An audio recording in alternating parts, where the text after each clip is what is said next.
You can create personalized text directly on your machine using the machine's onboard lettering feature. Follow these steps to add a name or title to a design. With embroidery mode unlocked, select the design menu to enter the USB/embroidery machine's memory interface. Then, select the Create Design key and type in the word you wish to embroider.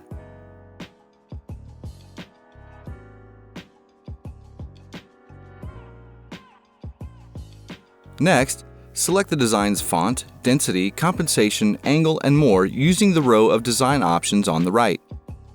Typically, you'll only need to select the font and density. A standard density to start with is about 0.7. Keep in mind, the X and Y scaling options should remain at 100% for the best results. If you wish to resize the design, make sure you change both the X and Y scaling to the same number. When you're ready, press the Enter key on the bottom right to save the changes.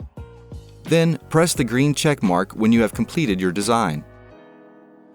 Your design will automatically upload to the machine's memory and appear as the last design in the machine's memory. Last, select the design to view it.